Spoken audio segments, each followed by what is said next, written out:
Bayangkan saat kamu baru saja melewati hari-hari penuh harapan setelah menikah dan punya anak pertama. Namun, kebahagiaan itu seketika berubah menjadi mimpi buruk ketika ibu mertuamu, yang seharusnya jadi sosok keluarga, justru menyiram anakmu hanya karena ia menangis. Apa yang sebetulnya tersembunyi di balik kemarahan itu? Namaku Aulia. Usia pernikahanku baru masuk tahun kedua, dan aku sudah merasa seperti hidup 1 dekade dalam drama yang enggak pernah tayang di televisi.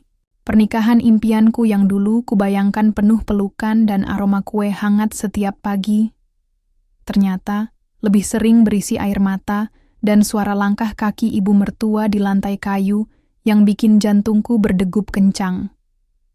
Aku dan suamiku, Raffi, tinggal di rumah orang tuanya sejak kami menikah. Awalnya, aku pikir ini keputusan bijak. Hemat biaya, katanya. Bisa dekat dengan keluarga, katanya. Tapi tidak ada yang bilang bagaimana rasanya tinggal bersama mertua yang selalu memelototimu, seakan kamu maling di rumah sendiri. Bu Rini, ibu mertua, sekaligus penghuni utama rumah ini, karena suaminya sudah meninggal, adalah wanita yang sulit ditebak. Di hadapan tamu, beliau adalah sosok lembut dan penuh senyum. Tapi di balik pintu tertutup, aku sering merasa seperti anak magang yang tak pernah cukup layak di mata bos galak.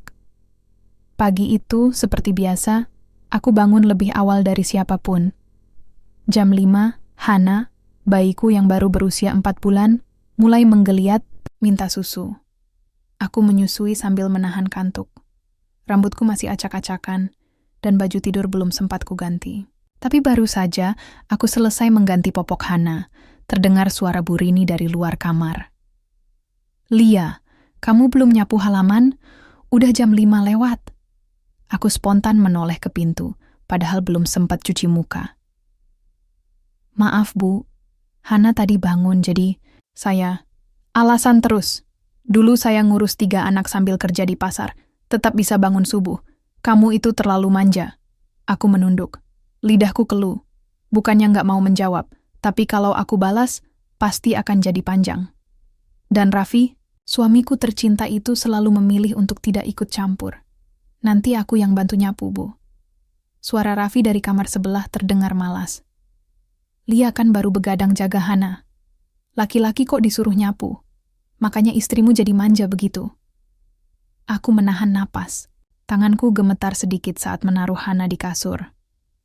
Bukan karena takut, tapi karena lelah. Lelah dengan siklus ini yang seperti nggak pernah selesai. Hari demi hari berlalu seperti itu. Aku berusaha melakukan semua dengan baik. Memasak, mencuci, mengurus bayi, menyapu, mengepel, bahkan menyetrika baju Bu Rini. Tapi tetap saja ada saja yang salah. Nasinya terlalu lembek lah, bajunya kurang wangi, Hana rewel, aku terlalu sering di kamar. Seolah semua gerak-geriku selalu salah.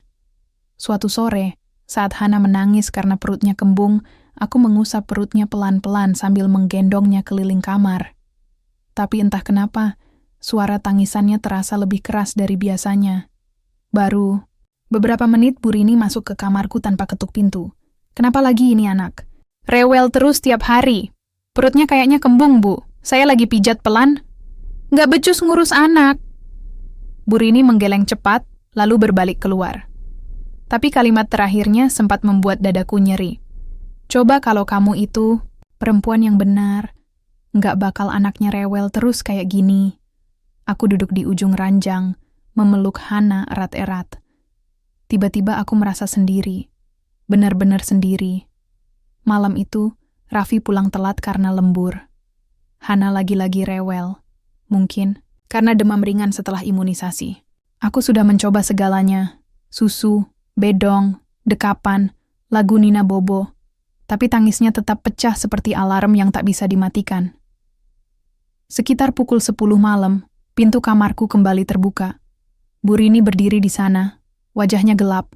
"Kamu, ini gimana sih?" "Anak nangis dari tadi, kuping saya panas. Mau bikin saya gila." Aku panik. "Maaf, Bu, saya sudah coba tenangkan.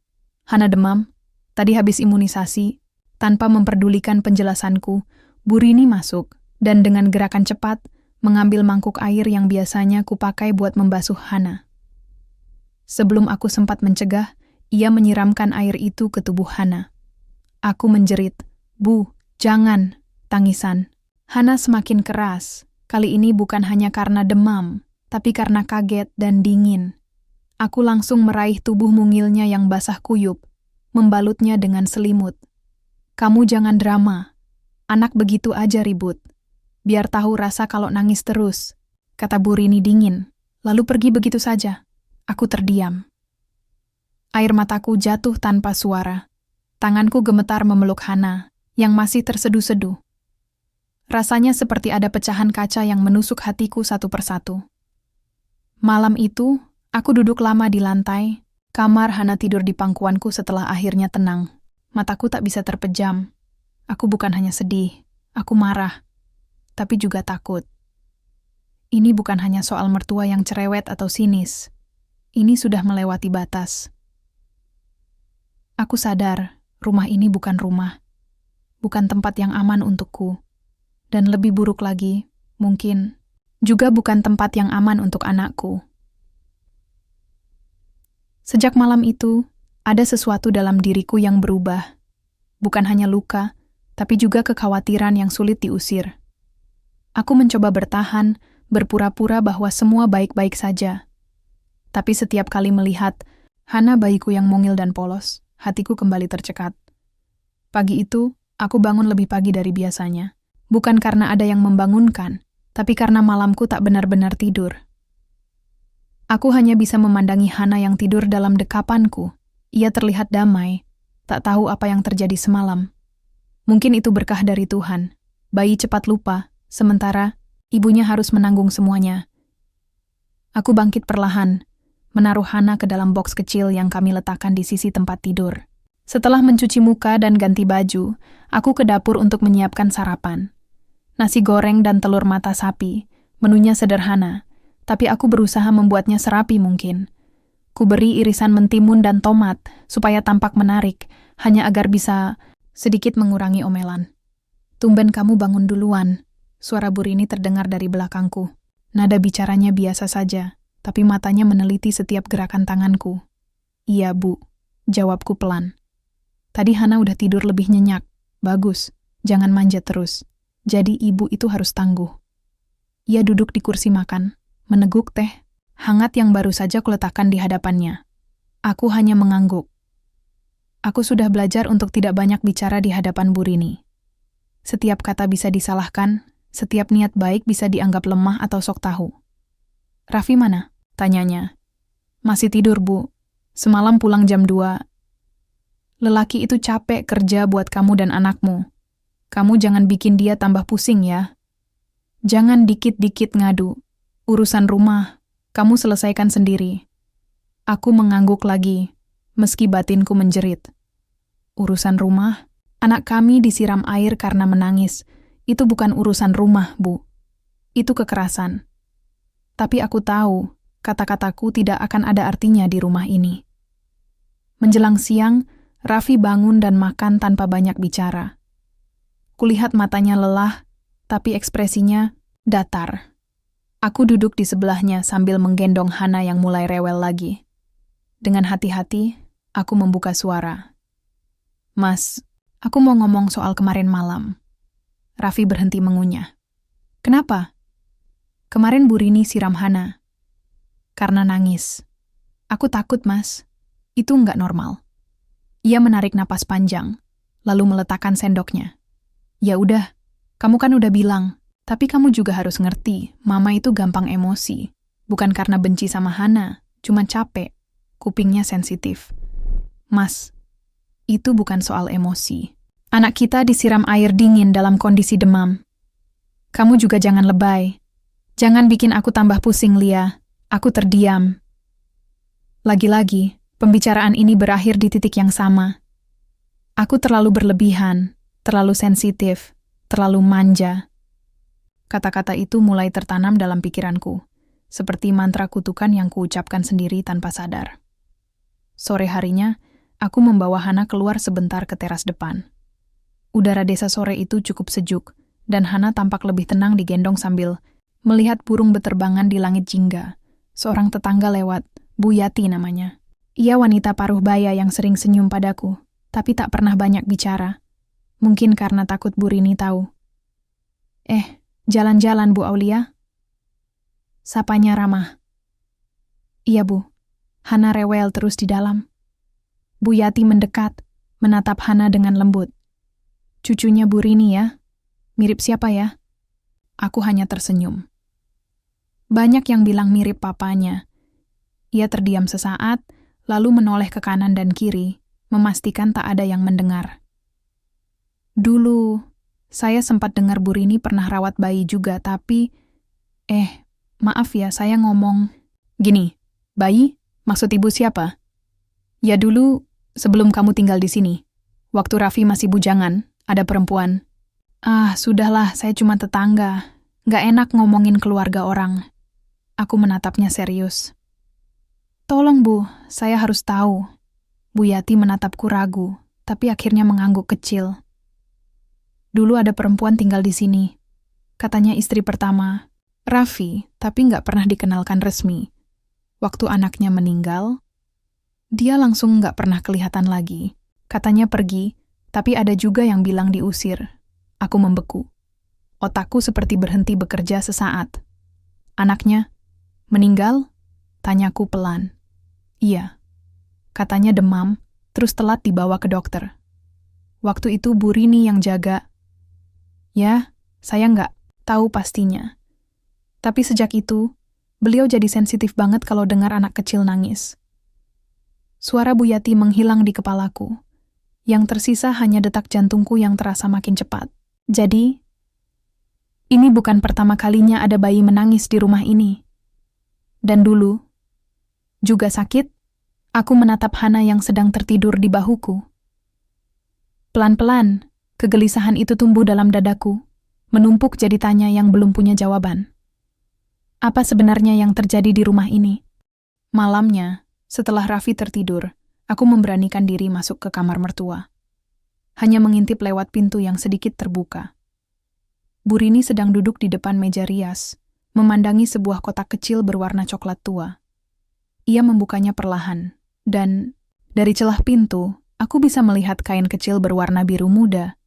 Tangannya gemetar saat mengusap kain itu.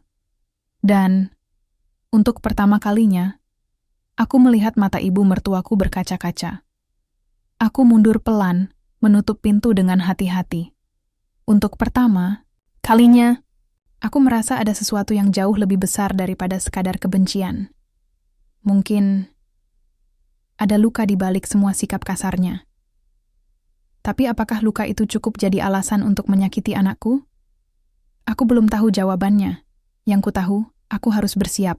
Karena kisah ini belum selesai. Dan mungkin, belum benar-benar dimulai. Hari-hari di rumah ini seperti berjalan di atas pecahan kaca. Pelan-pelan, tapi terus melukai. Setiap pagi aku bangun dengan dada sesak, bukan karena kelelahan fisik, tapi karena tekanan batin yang tak pernah reda. Hana memang sudah mulai sehat, tapi trauma dalam hatiku masih segar. Setiap tangisannya membuatku waspada, khawatir suara itu akan memicu amarah lagi. Dan benar saja, baru 2 hari berlalu, Bu Rini sudah mulai menunjukkannya lagi.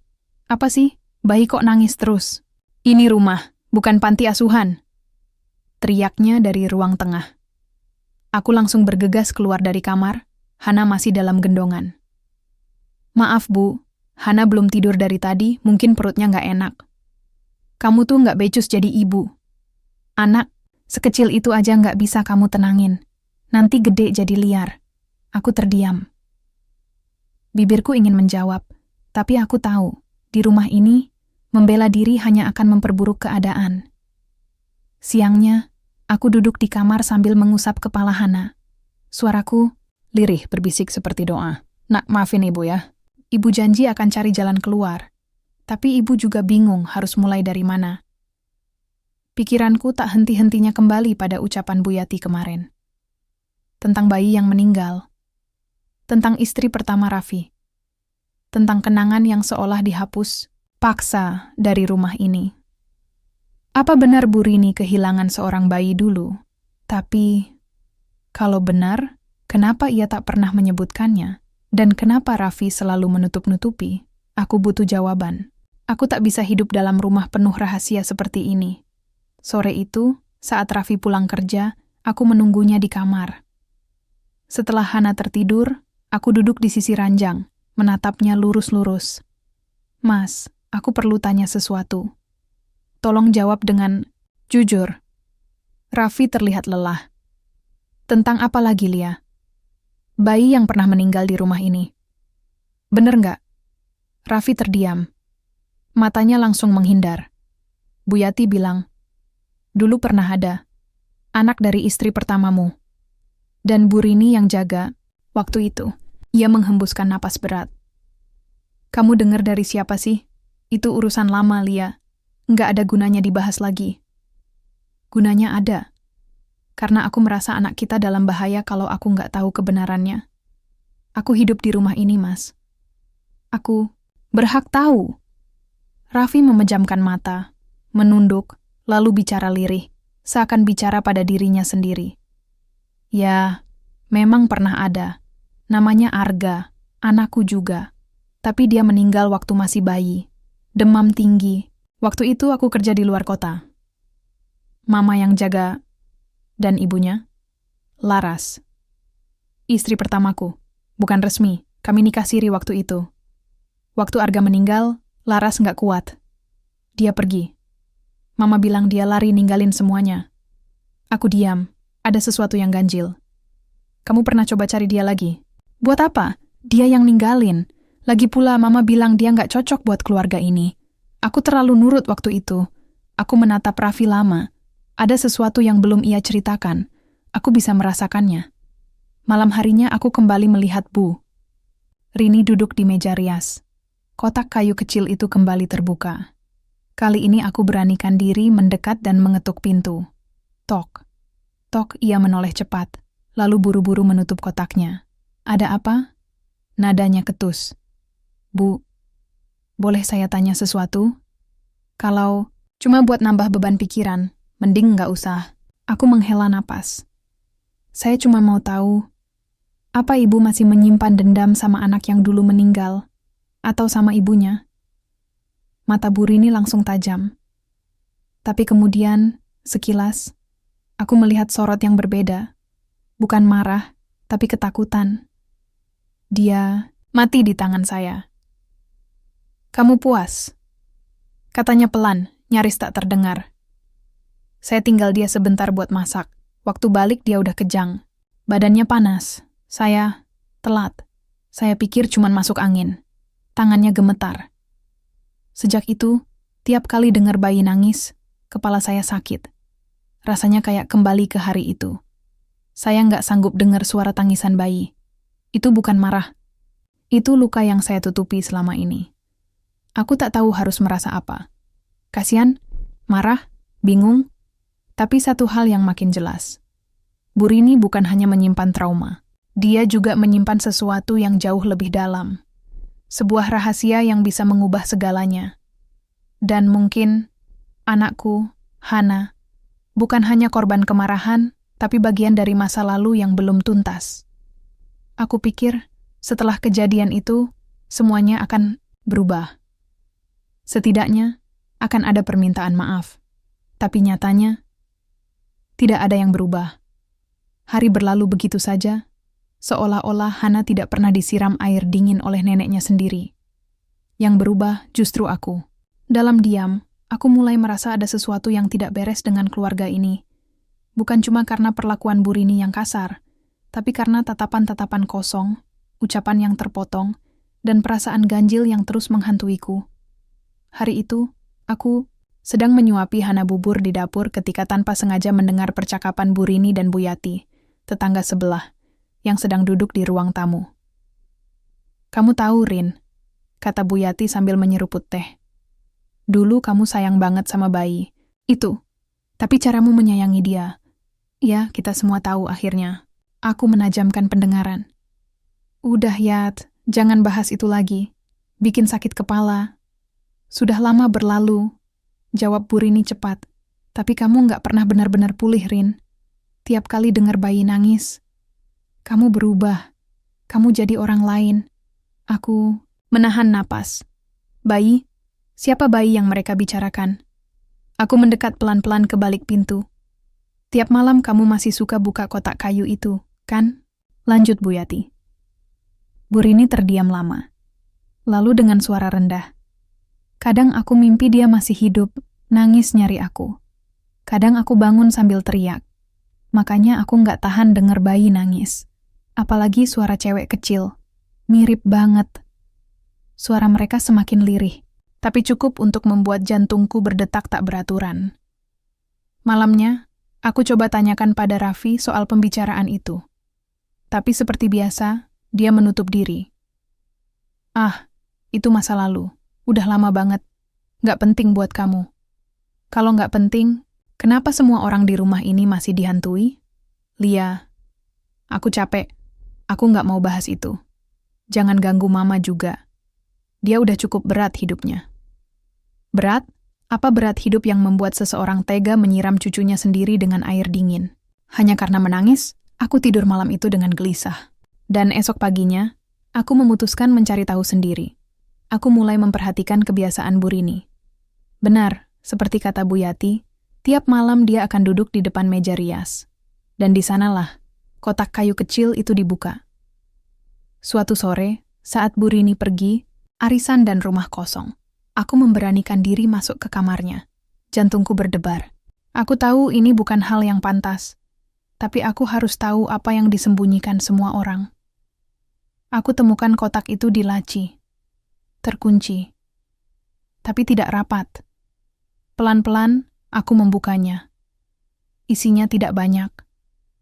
Hanya sehelai kain kecil berwarna biru muda dengan bordiran nama Arga, sepasang kaos kaki bayi, dan sebuah foto lusuh seorang wanita muda menggendong bayi. Wanita itu bukan aku. Dan jelas bukan Bu Rini. Siapa dia? Aku menatap foto itu lama sekali. Perempuan dalam gambar tampak letih, tapi penuh kasih sayang. Ada sesuatu di matanya, patah tapi masih hidup, dan bayinya, mungil, tersenyum, mengenakan kaos kaki yang sama seperti dalam kotak. Lalu aku sadar, ini bukan cuma kenangan, ini adalah bukti. Bukti bahwa bayi itu memang pernah ada, dan ibunya adalah orang yang telah dihapus dari sejarah keluarga ini. Aku masukkan kembali semua barang ke dalam kotak dan menutupnya rapat. Tapi sejak saat itu, hatiku tak bisa diam. Siapa sebenarnya perempuan itu? Dan, mungkinkah semua ini ada hubungannya dengan Hana? Malam itu aku duduk termenung lama, memandangi Hana yang tertidur. Aku cium ubun-ubunnya pelan. Nak, ibu janji akan cari tahu semuanya. Karena ibu mulai yakin, kamu bukan hanya cucu dari orang yang salah, tapi kamu juga mungkin warisan dari kebenaran yang sengaja dikubur. Dan kalau itu benar, maka aku harus bersiap. Karena badai besar mungkin akan datang lebih cepat dari yang kupikirkan. Aku duduk di teras rumah Bu Yati. Udara sore yang mulai dingin tak mengurangi rasa penasaran yang menggelayut di dada. Bu Yati adalah satu-satunya tetangga yang kupikir bisa memberikan jawaban atas misteri keluarga ini. Setelah kejadian beberapa hari lalu, aku tahu aku harus berani menghadapi kenyataan yang mungkin tidak siap kuhadapi. Bu Yati, aku ingin tahu lebih banyak tentang Laras, kataku pelan, mencoba mengendalikan suara yang bergetar. Bu Yati menghela napas panjang, matanya penuh cerita yang tak terucap. Laras itu, Aulia, dia bukan orang sembarangan. Waktu itu, dia adalah istri pertama Raffi, tapi pernikahan mereka tersembunyi dari banyak orang. Mereka menikah secara siri, karena keluarga Raffi nggak setuju. Makanya, banyak yang nggak tahu dia pernah ada. Aku terdiam, mencoba menyerap setiap kata. Laras itu orang baik. Sayangnya, dia nggak kuat menghadapi tekanan keluarga. Anak mereka, Arga, meninggal karena demam waktu kecil. Bu Rini, waktu itu yang jagain, tapi katanya dia sempat lalai. Bu Yati menunduk, suaranya penuh sesal. Lalu, apa yang terjadi pada Laras? Aku bertanya, berharap mendapatkan kepastian. Bu, Yati menatapku dengan mata penuh duka. Dia pergi meninggalkan semuanya. Ada yang bilang dia kabur, ada yang bilang dia dipaksa. Tapi yang jelas, dia menghilang. Dan sejak itu, keluarga Raffi tutup mulut tentang dia. Aku menarik napas panjang. Ini lebih rumit dari yang kubayangkan. Kamu yakin dia masih hidup? Tanyaku, takut mendapat jawaban yang menyakitkan. Bu Yati tersenyum tipis. Kalau aku percaya dia masih hidup. Kadang aku dengar kabar dari orang-orang yang pernah lihat dia. Tapi keluarga Raffi, mereka sengaja menutupi semua ini. Aku menatap tangan kecil Hana yang tidur di pangkuanku. Apakah cucu dari Laras itu adalah Hana? Aku harus cari tahu lebih banyak. Ini bukan hanya soal masa lalu, tapi juga masa depan, anakku. Setelah obrolan dengan Bu Yati, aku merasa seperti mendapat secercah harapan, sekaligus beban baru yang berat. Laras masih hidup, dan selama ini dia tersembunyi dari keluarga suamiku. Hatiku campur aduk. Tapi aku tahu, aku harus mencari wanita itu. Karena jawaban yang aku cari bukan hanya untukku, tapi juga untuk Hana. Pagi itu aku mulai mengumpulkan keberanian. Dengan bantuan Bu Yati, aku mencoba menghubungi beberapa kenalan lama yang mungkin tahu kabar Laras. Telepon demi telepon ku coba, tapi jawabannya selalu samar. Sudah lama nggak dengar kabar, atau dia memang hilang entah kemana. Rasa frustrasi mulai menusuk, tapi aku tak mau menyerah. Suatu sore, aku mendapat pesan dari seorang wanita yang mengaku kenal Laras dulu. Namanya Sari, dia mantan teman kerja Laras di sebuah pabrik kecil di kota sebelah. Kami janjian bertemu di sebuah warung kopi yang sederhana. Sari datang dengan pakaian sederhana. Wajahnya ramah, tapi ada kesedihan yang dalam.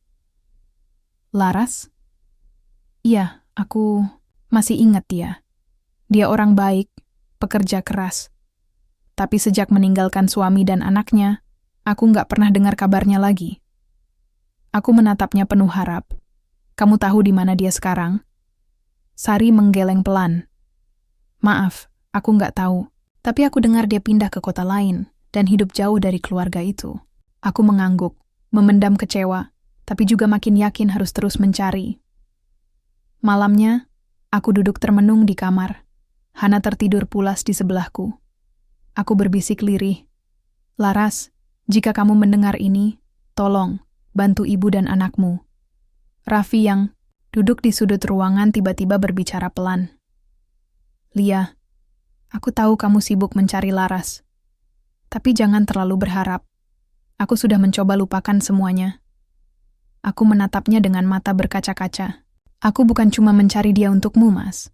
Aku mencari demi anak kita juga. Karena jika Hana benar cucu Laras, dia berhak tahu asal-usulnya. Raffi mengangguk pelan. Ada berat di dadanya. Aku tahu perjalanan ini belum selesai. Ada banyak pintu yang harus kubuka, banyak rahasia yang harus kutemukan. Tapi aku sudah siap, demi Hana, aku harus tahu kebenaran. Malam itu, suasana di rumah terasa sangat tegang. Setelah aku terus menggali masa lalu Laras, sikap Bu Rini makin berubah. Dia yang biasanya diam-diam saja, kini jadi sering marah tanpa alasan jelas. Aku merasa seperti hidup di medan perang yang tak pernah sepi. Ketika Hana mulai menangis di malam yang sunyi, aku buru-buru menggendongnya. Tapi tiba-tiba, aku mendengar langkah cepat mendekat. Dalam sekejap, Bu Rini menyambar botol air dari meja, dan tanpa berkata sepatah kata pun, ia menyiramkan air dingin ke tubuh Hana. Aku sudah bilang jangan buat ribut. Suaranya membentak tajam. Aku terperangah, tak percaya dengan apa yang baru saja kulihat. Hati ibu mana yang tega menyiram cucunya hanya karena menangis? Apa yang ibu lakukan? Aku teriak, suaraku pecah. Bu Rini menatapku dengan mata penuh kebencian. Kamu itu nggak tahu apa-apa. Bayi ini hanya mengingatkan aku pada masa lalu, yang kelam. Masa lalu yang kau dan suamimu berusaha sembunyikan. Suamiku, Raffi, berdiri di pojok ruangan, hanya diam dan menunduk. Aku ingin mencekatnya, memohon untuk berdiri di sisiku. Tapi dia membisu, seolah tak peduli dengan apa yang terjadi pada anak kami. Tangis Hana makin keras, membuat hatiku hancur berkeping-keping. Aku tahu aku harus bertindak, bukan cuma untuk Hana, tapi juga untuk diriku sendiri. Ini sudah keterlaluan, Mas. Aku nggak akan diam melihat anakku disakiti. Aku memohon sambil memeluk Hana erat. Raffi menunduk dalam-dalam. Aku takut, Lia. Takut melawan ibuku. Malam itu aku tidak tidur. Air mata mengalir tanpa henti. Bukan hanya karena rasa sakit melihat Hana disakiti, tapi juga karena rasa kecewa pada suamiku yang memilih diam. Namun, dalam keputusasaan itu, aku sadar aku harus lebih kuat. Aku harus membuka semua rahasia ini agar tidak ada lagi yang terluka. Keesokan harinya, aku kembali ke kotak kayu milik Bu Rini. Aku bawa foto itu, kain kecil, dan barang-barang lainnya ke depan Raffi. Kamu harus tahu, Mas, semua ini bukan hanya soal masa lalu. Ini soal anak kita. Soal kebenaran yang selama ini kalian sembunyikan. Raffi menatap foto itu lama. Aku takut, Lia. Tapi aku janji akan mencoba berubah. Demi kamu dan Hana. Di saat itulah aku tahu, puncak pertempuran baru saja dimulai.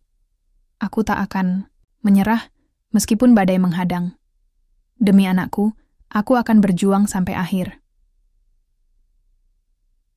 Setelah malam yang penuh ketegangan itu, suasana di rumah berubah menjadi semakin berat. Aku dan Raffi mencoba bicara, tapi topik Laras dan masa lalu keluarganya selalu membuatnya mundur dan bungkam. Sementara Bu Rini, diamnya justru seperti badai yang siap meledak kapan saja. Aku memutuskan untuk bertemu dengan seseorang yang selama ini aku pikir bisa membantu mengurai benang kusut ini.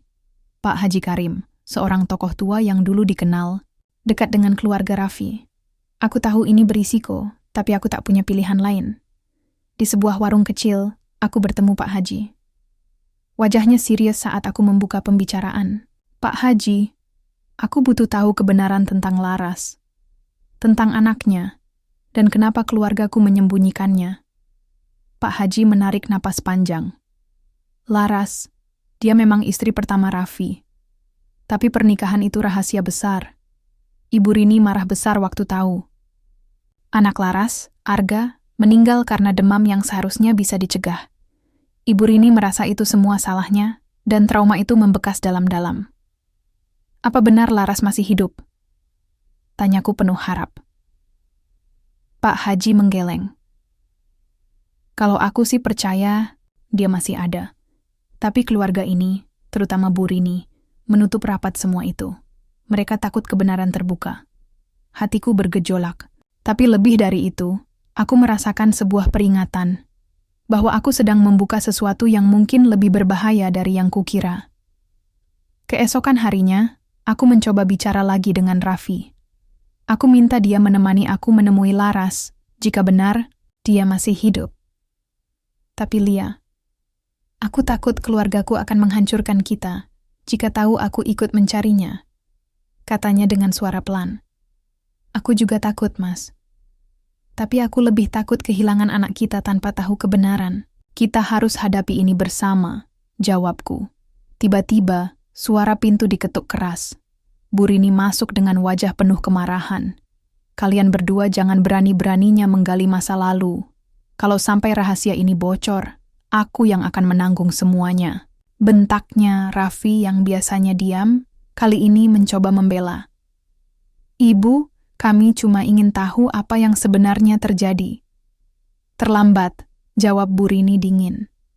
Malam itu, aku merasa seperti terperangkap dalam perangkap yang sudah disusun rapi.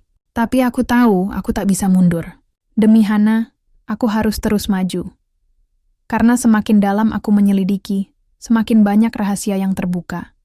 Dan semuanya membuatku sadar, keluarga ini bukan hanya penuh kepalsuan, tapi juga luka yang belum sembuh.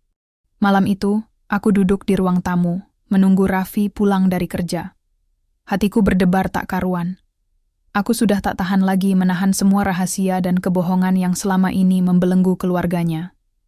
Ketika pintu terbuka, Raffi masuk dengan wajah lelah tapi ada ketegasan yang baru. Lia, aku sudah putuskan. Aku harus jujur sama kamu, dan juga sama ibuku. Aku menatapnya penuh harap. Raffi mulai bercerita, suara dan raut wajahnya penuh beban. Ibu bukan cuma menyimpan trauma kehilangan anaknya.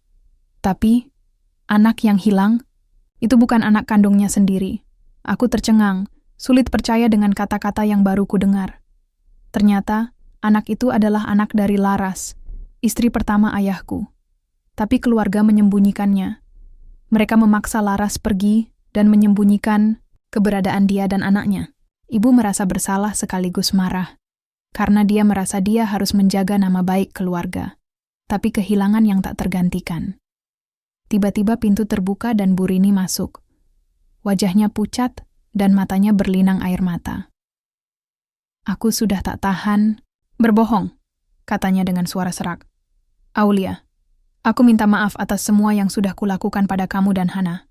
Aku takut setiap kali mendengar tangisan bayi, karena itu mengingatkan aku pada rasa kehilangan dan kesalahanku. Aku merasakan campuran emosi, marah, sedih, tapi juga iba. Laras masih hidup, lanjut Bu Rini pelan. Dia pergi karena dipaksa, tapi dia tak pernah lupa pada anaknya dan keluarganya. Aku menyesal sudah memisahkan kalian. Aku menggenggam tangan Bu Rini, merasa sebuah beban berat mulai terangkat. Raffi mengangguk. Aku akan mencari Laras dan membawa dia kembali, demi Hana dan demi keluargaku yang utuh. Aku tersenyum, meski air mata mengalir. Akhirnya, kebenaran mulai terkuak, dan meski perjalanan kami belum selesai, aku yakin dari sini semuanya bisa berubah jadi lebih baik. Setelah pengakuan Bu Rini dan keputusan Raffi, aku merasa ada cahaya baru yang menerangi jalan kami. Meski perasaan campur aduk masih memenuhi dada, aku yakin ini saatnya kami bersama-sama memperbaiki segalanya. Raffi dan aku mulai menyusun rencana untuk mencari Laras. Kami berbicara dengan beberapa kenalan lama, mencoba menggali jejak wanita, itu yang selama ini tersembunyi. Perasaan deg-degan bercampur harap memenuhi setiap langkah kami. Suatu sore, aku menerima pesan singkat dari seseorang yang mengaku pernah melihat Laras di sebuah kota kecil. Tanpa ragu, kami segera menuju ke sana. Setibanya, di kota itu, aku merasa seperti memasuki dunia yang sama sekali berbeda. Udara segar dan suasana tenang membuat jantungku sedikit tenang. Kami bertanya pada penduduk sekitar, dan satu persatu mereka mulai mengingat sosok Laras, seorang wanita yang ramah dan sederhana, yang pernah tinggal di sana bertahun-tahun lalu. Setelah berhari-hari mencari, akhirnya kami menemukan sebuah rumah kecil di pinggir kota. Aku mengetuk pintu, dan seorang wanita dengan wajah lembut membuka. "Apakah Anda Laras?" tanyaku dengan suara bergetar. Wanita itu mengangguk pelan, air mata mengalir di pipinya. "Ya, aku Laras." Kami saling menatap lama. Semua rasa sakit, penantian, dan pengharapan bercampur jadi satu. Aku merasakan beban berat yang selama ini aku pikul mulai menghilang sedikit demi sedikit. Aku tahu, perjalanan kami belum selesai. Tapi hari ini, aku merasa ada harapan baru. Pertemuan dengan Laras membawa begitu banyak perasaan yang campur aduk. Lega, haru, bahkan sedikit ketakutan. Tapi aku tahu, inilah awal dari babak baru yang kami butuhkan. Laras bercerita panjang lebar tentang perpisahan yang dipaksakan, tentang perjuangannya bertahan hidup jauh dari keluarga, dan rasa rindunya yang tak pernah hilang pada anaknya, dan Raffi. Aku mendengarkan sambil memeluk Hana erat. Kini aku mengerti, Hana bukan hanya anakku, tapi juga bagian dari masa lalu yang harus kami jaga dan terima. Raffi pun mulai berubah. Ia yang dulu pasif dan takut melawan ibunya, kini mulai berdiri, tegak, berani menghadapi semua kenyataan demi keluarganya. Bu Rini, meski penuh penyesalan, mulai mencoba memperbaiki hubungan dengan kami. Aku tahu jalan panjang menanti, tapi setidaknya ada niat baik dan harapan. Aku menatap Hana yang tertidur di pangkuanku, tersenyum pelan. Perjalanan kami belum selesai, tapi aku yakin dengan cinta dan keberanian, kami bisa melewati segalanya. Ini bukan hanya tentang rahasia dan luka lama, tapi tentang keluarga yang akhirnya menemukan arti sebenarnya, menerima, memaafkan, dan melangkah bersama.